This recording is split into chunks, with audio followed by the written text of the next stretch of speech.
I'm Randy Schrader. Let's discuss what gets me here, and then let's discuss what might get you here. In 1990, I became a distributor in this remarkable industry, network marketing. In this discussion, we'll be describing the evolution of this industry from way before I got involved up until this day. We'll also discuss what specifically it is might cause you to get involved in the industry, but my own evolution here is a part of this discussion. In February of 1990, I became a distributor in the industry, and I stayed one clear up until August of 2009. In August of 2008, I was so lucky to get involved with a company called Monavie. And the next 12 months, the next 52 weeks were the most productive, the most enjoyable, the most remarkable of a career which produced in excess of $25 million in earnings, a career that resulted in me and my family having a life experience that I could never have guessed would be possible. But then, at the end of 2009, or towards the end of 2009, my friend Dallin Larson asked me if I would contemplate an evolution of my own. He said, "Randy, would you be willing to give up your distributorship so that all international distributors in Monavie could benefit from your life experience?" And while it wasn't an easy decision, I made the decision that I would do so, and I'm hoping so much that decision winds up accruing to your benefit specifically. I am the International Distributor Ambassador of Monavie. What does that mean? It means that I'm in direct partnership with you if you're involved with this great company, or I will be in direct partnership with you if you make a decision to become involved. That's what gets me here. What gets you here? I can imagine a couple of things that may result in your being here. You might be a distributor of Monavie, anxiously engaged in the business, and as part of step 5 in our business building practice, you are learning about the industry. Step 5 is to build belief. Build belief in what? The network marketing industry, in Monavie, and in yourself. Perhaps that's what gets you here. Or you may be one who's just looking at our business. If you're one who's just looking at our business, this is so critically important. I can imagine the environment. Not too long ago, you were at a business presentation, and the presenter said something like this: "Is there anyone in the room who doubts the validity of the network marketing industry? Is there anybody here who just really wonders if this is a legitimate way of doing business?" And you're the person who raised their hand. And then someone said, "You need to learn about the evolution of network marketing." And so here we are. You know, it's an amazing business. It started clear back in 1903, the same year as Harley-Davidson motorcycles, by the way. And when it began, it was a company called Watkins. Watkins Products, Watkins Vanilla, Cinnamon, and Spices. Some of you who are my age or older, if there are any such people, some of you who are my age or older, you probably recall on your mom's kitchen counter, or maybe on your grandmother's, maybe still today, Watkins Vanilla, Cinnamon, and Spices. That was the first company ever that made it possible for individual entrepreneurs to buy a product at wholesale and sell it at retail, direct selling, but then to take one more step, to not just buy it wholesale and sell it retail, but to extend that opportunity to others, to be able to recruit and enroll other people. It's been going on since 1903. Between 1903 and 1942, not that much exciting happened in the industry. A group of direct selling companies came along. There was no technology to speak of that could be applied to the industry. There were no large incomes being generated, but the industry was born in 1903. By 1909, one of the evidences of ongoing fact occurred, that being the first copy of a company. W.T. Raleigh, without question, was the copy of a company. A copy of what company? Of Watkins Corporation. As we study and discuss our industry, we'll see that part of the continuing evolution has been a company copying another's idea and trying to improve upon that idea, sometimes succeeding in that attempt and sometimes not succeeding in that attempt. By the way, an interesting inclusion in this thought, at least interesting for me, as my own introduction to the industry. The very first direct selling and then network marketing company ever was Watkins Corporation. In 1982, I sold a business that I owned to Watkins, and I wound up being inside, not a distributor, but I wound up being inside on the management team of that company. And what an amazing experience it was for me to observe a network marketing company that had been around literally for decades, for generations. I met people whose fathers and grandfathers had become involved. They were continuing to earn significant incomes. Ongoing, recurring income. That is the hallmark of a properly constructed network marketing company. At any rate, it all began in 1903. The next real significant occurrence was clear up in 1942. In 1942, a company was born that was called California Vitamins. California Vitamins was significant to the continued evolution of our industry for a variety of reasons. In California Vitamins, one could not only buy products from the company and sell them to others, you could recruit other people to do so to a degree on your behalf and get paid on 2 generations of depth. It was the first multi-level marketing company. It's an interesting industry, this network marketing or multi-level marketing. It's an industry that has created wealth for so many. It's an industry, however, that has this curious feature. This industry of network marketing has an ability to provoke feelings of insecurity among even the most secure people. If I ask a doctor what he does for a living, with pride he says, I am a doctor. Why? Because it feels good to be one. Society has decided in advance what it means to be a doctor. If I meet someone who's an attorney, they tell me, I am an attorney, and they say so with pride. I'm not sure why about that one. I joke, my son's an attorney. When a person says I'm engaged in the network marketing industry, quite often they say so with a level of insecurity. A curious industry, an ability to provoke feelings of insecurity among even the most secure. I hope that you are one of those people who can, with me, look anyone in the eye, candidate, new organization member, family member, and say the fundamental principles which govern network marketing are superior to those which govern conventional business. I'm hoping that this evolution of network marketing helps get you started across that bridge. Well, it all started in 1903 with Watkins Products. Watkins Products paved the way for a company called California Vitamins. In 1949, California Vitamins changed its name to Nutrilite, and there were 2 people of significance who joined the business that year. Those people were Rich DeVos and Jay Van Andel, and they became significantly successful Nutrilite distributors. In 1959, they chose to leave Nutrilite and start their own company.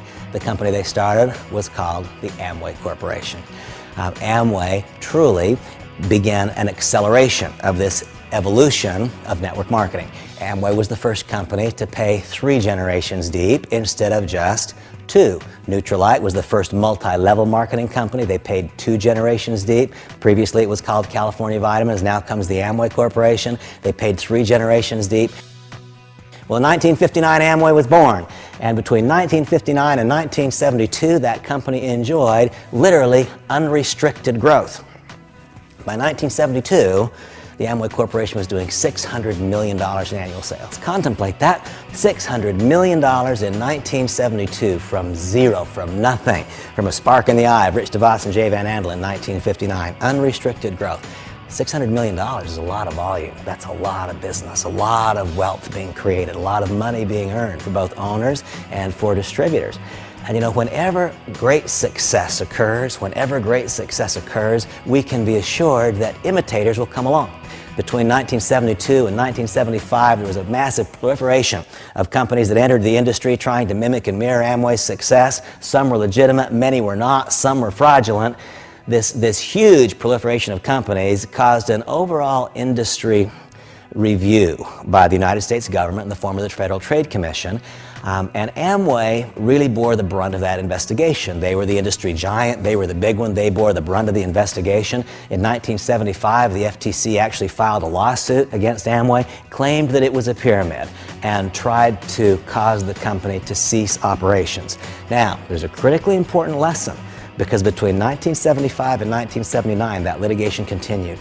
And most would have argued, most I believe of the outside observers believed in 1975 when the United States government claimed that Amway was a pyramid. When that statement was made, I think most believed the company would fail, that it would go out of business.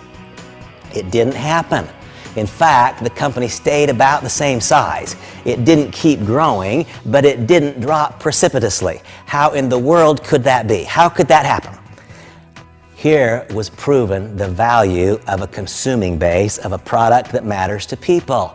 All of those people, they said, wow, Mike Wallace on 60 Minutes said that it's a pyramid. I don't know if that's true or if it's false, but what I do know is that I'm enjoying the product.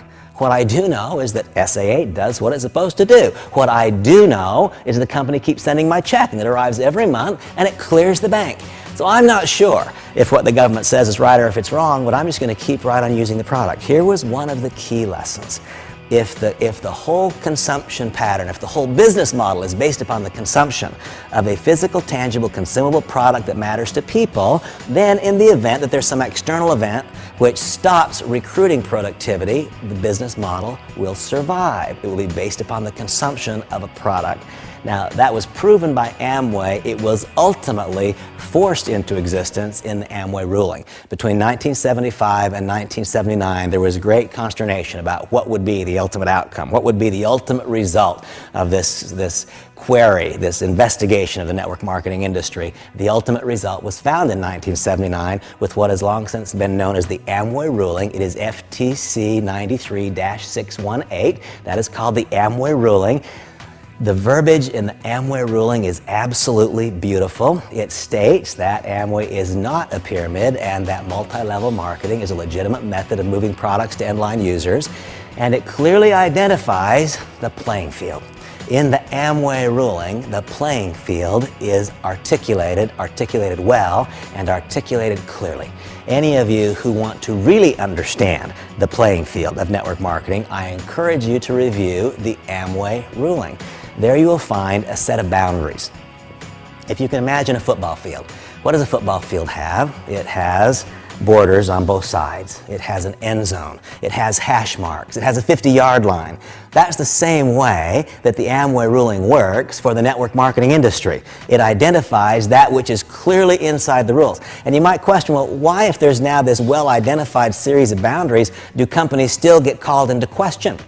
My own experience in the industry, in 1990, I was involved with a company called Nu Skin, and the company was sued by the Federal Trade Commission, claimed it was an illegal pyramid. The company survived that query. Why did it survive? Because the litigation showed that the company was inside the rules, inside the boundaries that were established by the Amway ruling. What makes that field of legitimacy boundaries? Well, first of all, the company must have a physical, consumable, tangible product or identifiable service. It cannot just be a dollar chasing a dollar. That's one of the parameters of the Amway ruling. There must actually be the delivery of a product, or there must actually be the delivery of a quantifiable service. What's another parameter of the Amway ruling? That if I am your upline meaning that I got involved in the system before you did, it must be technically possible for someone downline to earn more money than someone upline. Well, in our company, that's a pretty beautiful thing. The Amway ruling says that someone downline must be able to earn more than someone upline. Now, those are very, very visible examples in our company, but it makes it so easy to prove that this company falls within that particular guideline of the Amway ruling. There's something else called the 70% rule. What's a 70% rule state? The 70% rule says that if you bought products last month, 70% of them should be gone before you place another order. In other words, you shouldn't be stockpiling products. You shouldn't be buying products because the compensation plan says to. The 70% rule says that if last month you bought $100 worth of products, you should have no more than $30 worth still on hand if you're placing another order. That's the 70% rule. Well, see, these are all part of that Amway ruling. And one can gather that information by reviewing the actual file. And once again, what is it? It is 93 FTC-618. That is the Amway ruling, rendered in 1979. And now there was this huge backlog, this enormous backlog, because between 75 and 79, there was a great big question mark. Is network marketing, is multi-level marketing going to survive? Is it a legitimate way of moving products to end-line users? Can this be a secondary income stream for me and my family? Can it be a primary income replacement for me and my family? A lot of people watching and wondering. Now comes the Amway ruling in 1979. Network marketing, multi-level marketing is a legitimate means of moving products to end-line users. Multi-level marketing is not a pyramid. It's an effective way to generate income. The rules are established, and I've described a few of the rules, of the borders. I also love, by the way, some of the verbiage, because one of the periodic commentaries I'll hear was, well, aren't we going to run out of people? And I absolutely love the judge's verbiage on how and why one will never run out of people. Now, I've of course lived that. I've been in the industry for 20 years and produced enormous incomes for a long time. I've never run out of anyone to talk to. In fact, there's another whole generation of people now. The children of some of those who joined me in the business 20 years ago are today legitimate, valid prospects. But the Amway ruling is an absolute thing of beauty. Those of you who seek to become professionals in this industry, I would encourage you to have at least a basic cursory working knowledge. When you have that basic cursory knowledge of the Amway ruling, you will then understand why this industry has grown as dramatically as it has in the ensuing years. You'll understand why some companies failed the test, and you'll understand why some companies passed that test. Most importantly for me, and I hope for you, you will understand how and why Monavie is so completely secure. It's because not only are we inside the boundaries of the Amway ruling, but we don't push the borders. My opinion is that Monavie finds itself between the 45-yard lines and inside the hash lines, well in the center of what is appropriate and acceptable in this business, a standard and a model to which other companies in the industry could, and I believe should, aspire. Well, in 1979, the Amway ruling, the playing field is now well established and identified. The next 3 years, there was an absolute floodgate that was opened. Between 1979 and 1982, 2 million people in the USA alone entered the network marketing industry. 2 million people. And between that time of 1979 and 1982, the die was cast because the incomes became so large. Now the industry was assured. The success, the long-term viability of the industry was assured because now there was proven legal legitimacy. And as a result of the remarkable escalation in incomes earned by leadership of some companies between 79 and 82, now people who had significant positive alternatives began to look to the network marketing industry as a primary source of income as opposed to merely a secondary source of income. By the time 1982, 83, 84 arrived, some of the industry standards were born. In that period of time, companies that have forever changed the network marketing industry came into being. During that period of time was born Herbalife. Now, I have long been an advocate for the entire industry. I believe that network marketing is good. I think that there's a big difference in being a good company and being a good opportunity. I think there are a lot of good companies in this network marketing industry. I think there's another difference in being a good company, a good opportunity, and another difference in being a good opportunity and an opportunity to create wealth. There are a lot of intricacies that come together to make this all possible, but I will always be grateful to Herbalife. I will always be grateful to Mark Hughes for the values that he added to the industry.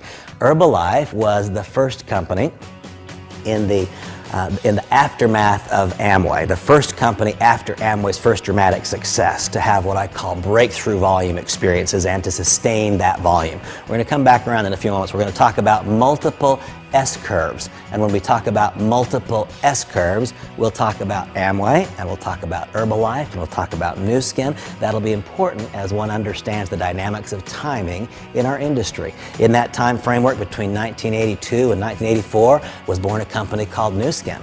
What was Nu Skin's primary contribution to the industry? Nu Skin was, in my view, critically important because Nu Skin was the first company to truly recognize that leadership in this industry is scarce. In fact, let me just say that leadership is scarce, period. How a compensation plan reacts to that dilemma is of critical importance. You see, Amway was the first really large network marketing company. They paid 3 tiers of leadership. I could enroll you, you could enroll one more person. We would have 3 tiers of leadership, and that would be the level of payout. Quite frequently, one has to search deeper than the first or the second or the third generation to find real leadership. What's the primary value, or at least one of the significant primary values that Nu Skin added to the equation? They were the first compensation plan to pay in 6 levels of depth. And in paying in 6 levels of depth, what were they really saying? They were really saying, we understand leadership is scarce, and we'll understand you're going to have to work pretty deep in the organization in order to find that quality of leadership that will hold things together. What's another tremendous value that Nu Skin added? Nu Skin became a publicly traded company. And not just a publicly traded company, but Nu Skin became a publicly traded company traded on the New York Stock Exchange that has been followed by some of the largest and finest firms on Wall Street. That changed our business. When people were critical or cautionary of the industry, it helped advance my career. When I could say, well, let's find out what Merrill Lynch thinks. Let's just see what Merrill Lynch thinks, because we can review their comments about the network marketing industry as we study Nu Skin. Let's just find out what Goldman Sachs thinks. Let's find out what the various financial firms on Wall Street think. You see, the decision of Wall Street to embrace the network marketing industry, we as an industry owe that in some measure to Nu Skin. They were the first, one of the very first companies at least, to gain the widespread buy-in of Wall Street. When Wall Street said yes, then it started to look silly for us individuals to say no, didn't it? I mean, if Merrill Lynch says yes, who are you to say no? When I meet a person and say, well, Randy, I don't know about the network marketing industry. I say, well, Merrill Lynch does. They like it. They underwrite companies in the industry. They follow companies. They make positive stock recommendations for companies in the industry. Specifically, here's one Nu Skin. At times in its existence, Herbalife has likewise been a publicly traded company. That further accelerated, I believe, this evolution of network marketing. Well, there are more things that we've learned. Remember I said a few moments ago that we would talk about these multiple S-curves. What do I mean by that? Well, imagine an X and a Y-axis. Imagine an X and a Y-axis. All companies start on the bottom left-hand corner of the graph. Sadly, most companies finish on the bottom left-hand corner. They don't get off the ground floor. But here's the way that it goes. If a company's product or service or opportunity ever stops being obscure and starts to become popularized, there will then follow a period of profound and dramatic growth. Now that's not just true in the network marketing industry. That is typical in business. It starts on the bottom left-hand corner. Most don't get off the ground floor. If the company's product, service, opportunity ever stops being obscure, starts to become popularized, there will follow a period of growth. And then if you shoot an arrow into the sky, it can only go so high, and it will then either stabilize at this new higher level, hence the S-curve. Like this, it will stabilize at this new higher level, or if there's no real fundamental value, then it will roll back down the bell curve as opposed to an S-curve.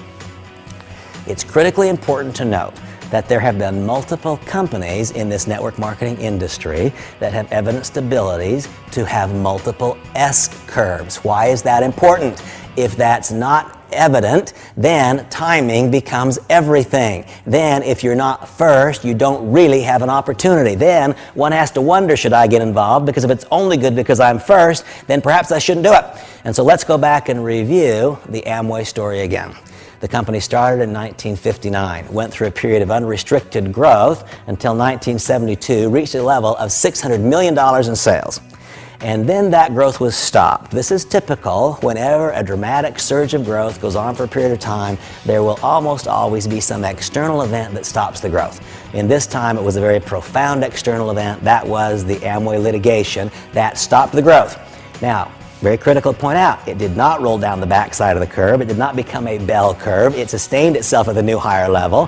How and why? Because all of those people said, I love the product, it works, it's reasonably priced, and the company's continuing to send me my checks, and they keep clearing the bank. That was the first S-curve, and it was fueled by what? A handful of consumer products and the great American dream of free enterprise. Then there's a period of stabilization 4 years long, during which the Amway litigation was argued. Finally, here comes the Amway decision, and that triggered the second S-curve. It was far more explosive than the first, as the company's sales shot straight up. They shot straight up to $2 billion in sales.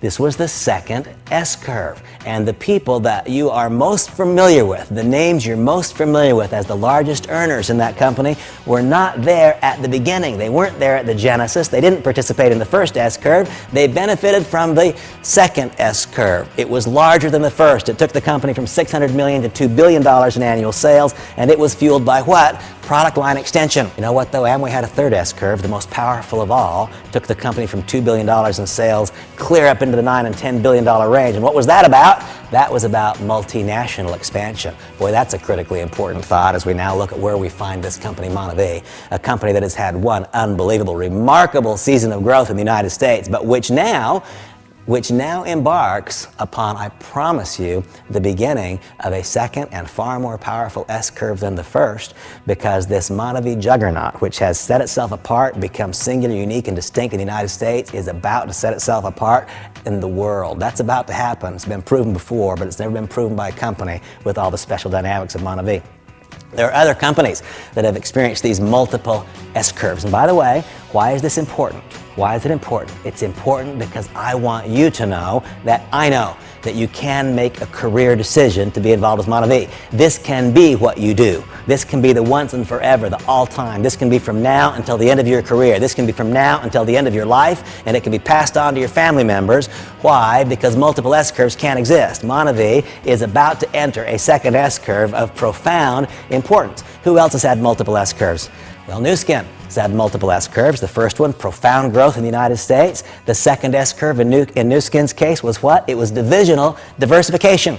as they went from being Nu Skin alone to being Nu Skin and another division. Big Planet provoked a second S-curve. ID and Pharmaceuticals provoked another S-curve. And then multinational expansion provoked another S-curve. Herbalife has had multiple S-curves. Sunrider has had multiple S-curves. In this evolution of network marketing, what have we learned? We have learned that though a company goes through a profound and dramatic season of growth, that need not imply that it's over once and for all. That in fact can suggest and has suggested in the very best and the finest that it's setting the stage for a bigger, more dramatic season of growth to come, and history has suggested that the largest incomes are provoked by those who arrive for S-curve 2 or for S-curve 3. There's some other very, very important things that we can learn by studying the history of our industry. I have been and remain a student of this industry of network marketing. I believe that there is no reason to make a mistake. There's a big enough model. Now, we will know for sure what tomorrow has in store for us when tomorrow comes. But I believe that the best way to accurately predict the future is to carefully and critically study the past. There are a few things that we know. One thing we know is that if the product or service has downward price pressure, there can be no compensation plan stability. See, there are no new mistakes in network marketing. There are new people making old mistakes and old people making old mistakes, and sure enough, that sadly came to be. Well, what are the lessons? The lessons are that in order for us to confidently enter the arena with the anticipation of long-term success, it must be predicated, the business model itself must be predicated on the consumption of a physical, tangible, consumable item. This is what the industry has shown. If there is a product which has the capacity to change the way that a person looks, change the way they feel about themselves, or in a meaningful, a measurable, not simply anecdotal way improve their health, then there is a fundamental value that will survive a challenge. And here's what I have learned. I have learned that the price of health-related products and the price of appearance-related products is always pushed up by the conventional business enterprise. Ask yourself this question. If you happen to be a woman and you're reviewing this, when did you last see Marcella Borghese, Estée Lauder, Clinique lower their prices? Never. Personal appearance product prices go up. That's why companies like Nu Skin, skincare products, Sunrider, personal care products, that's why they're able to have stable compensation plans, because there is an outside the network marketing industry support for those pricing models. Well, I guess my message here is that there is a long past. There's a history. We can learn from it. We can then look at that history. We can apply the entire history to Monavie. And we can then also take into consideration Monavie's experience during its first 4 years, and we can arrive at a considered, well thought out conclusion that there is something special here. Let's learn a lesson from NSA, National Safety Associates. One of those companies that entered the industry in the 1980s, has impacted the industry in a significant way. NSA taught us this very important lesson. They taught that the product must be consumable. Let me ask you this question. How many water filters did you buy last month? Well, probably none, but if you did buy one last month, how many more would you want to buy this month? The answer clearly and obviously is none. Let me ask you another question. Did you buy a bottle of juice last month? Any kind of juice?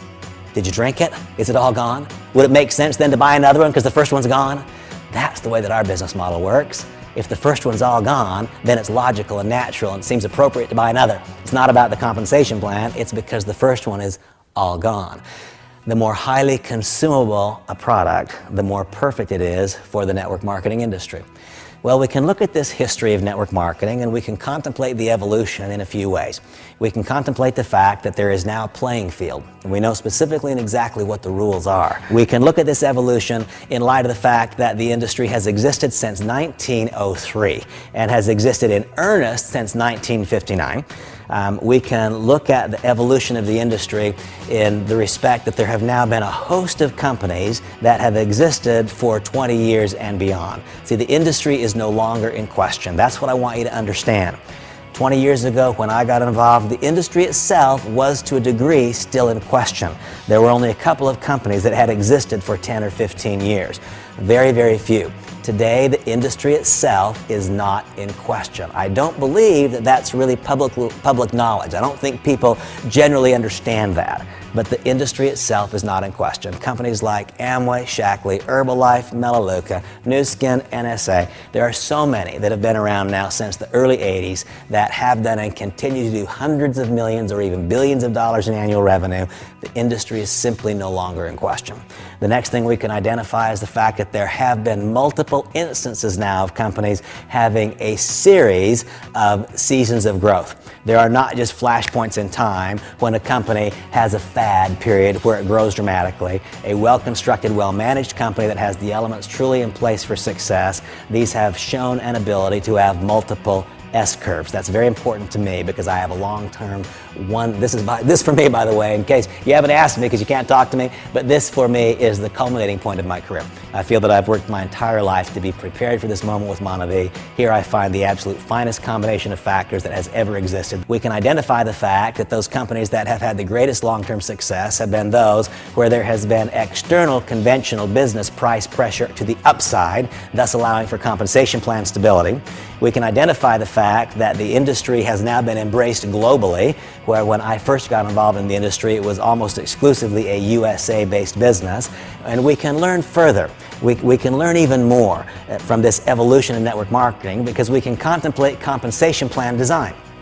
When the industry was born, the industry allowed simply a buying and selling of product, direct selling, that then metamorphosis took place, and the industry then became a multi-level marketing industry, first with a 2-level payout, and then 3, and then with Nu Skin it became 6.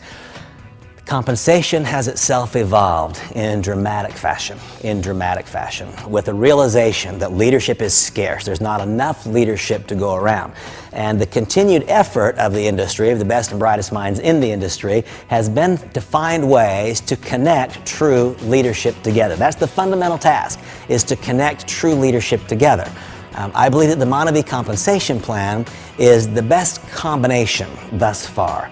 There are intricacies in the MonaVie compensation plan that make that combination of outcomes more readily available than what I think is generally available in the industry.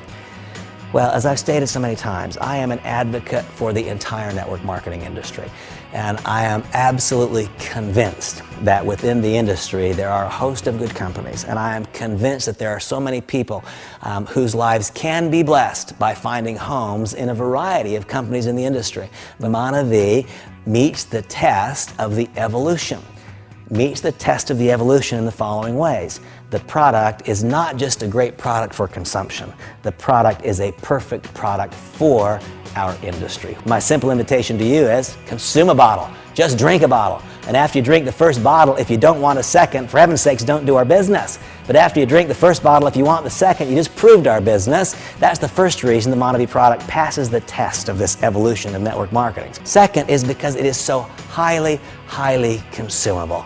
It is so easy to understand. I don't have to teach anybody how to drink juice. Everyone seems to understand it. The evolution of the industry has further shown that the more complicated the product, the less likelihood there is of success. If one needs to explain all the reasons that the product is great, you know what? It's a hard business. If one needs to convince one to consume it because the consuming experience itself is not positive, it's a very hard business. But if when you have your first glass of juice, you want the second, boy, that went a long ways.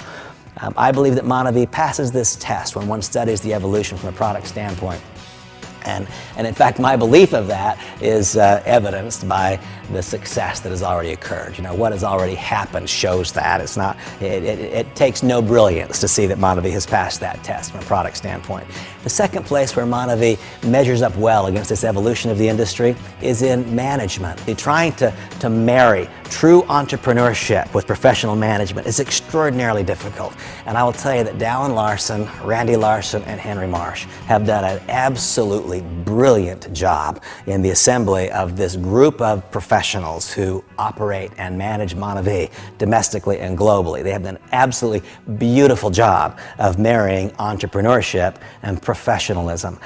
One of the evidences of this, if one studies the past of the industry, one thing that becomes crystal clear is that this marriage of entrepreneurship and professionalism is difficult. It's a hard marriage to make. It's a hard marriage to have survive, and I love the chemistry at MonaVie. If one looks at the history of this industry, one can identify with clarity the fact that MonaVie now finds itself poised to begin a second explosive S-curve. I believe that there is an air of inevitability about MonaVie. What the company has done domestically has caused people literally all over the world to say, what about MonaVie? What about MonaVie? What about MonaVie? Literally all over the world, people are clamoring for this company. As we speak, literally today as we speak, as the industry has gone through an evolution, ManaVie is going through an evolution. It will become a stunningly successful multinational network marketing company. The only component that is yet missing is local leadership. Therein lies your opportunity and mine to find, to create, to become that leadership. I believe that the ManaVie compensation plan fully harvests the value of all of the knowledge that has been gained over the last 50 plus years in this industry. I believe it fully harvests the value, takes full use, takes the full measure of currently available technology, and more correctly provokes activity and behavior and distributes income than that which is available elsewhere. I guess you can see where I stand. I believe that the industry of network marketing is absolutely a thing of beauty, and I believe that your life can be blessed by being in it. I think that your decision to get involved in ManaVie would be a beautiful decision. It would be a correct decision, and I so strongly personally encourage you to make that decision. Now let's go back and contemplate what gets us here. I get here as a continuing evolution of my own career. I'm hoping so much that you're ready for your own career to evolve just a little bit. Perhaps it needs to evolve a lot. This is a magic moment if you choose to make it so for you. And then what gets you here at the very outset? Well, either you're involved in step 5. Step 5 being what? Step 5 being to build belief in the network marketing industry. I want you to know that I believe, in my heart of hearts, in the center of my being, that the fundamental principles which govern network marketing are superior to those principles which govern conventional business. I further believe that ManaVie is the absolute finest iteration of those principles. If you are here to build your own belief, I congratulate you, I commend you, and I look forward to our association. I look forward to being with you in person as opposed to simply on this DVD. And if you are one who was in the audience when the presenter said, is there someone here who is insecure about this industry?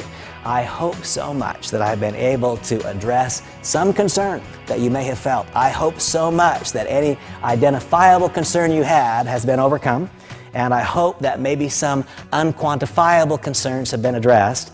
The fundamental principles which govern network marketing are superior to those which govern conventional business. And I feel so fortunate and so blessed to have become a part of the industry 20 years ago. I feel so fortunate and so blessed to have become a part of ManaVie in 2008. And I feel so fortunate and so blessed to have been asked to take on this new role of International Distributor Ambassador in 2009. And I hope that that combination of factors brings us into association. I wish you the very, very best.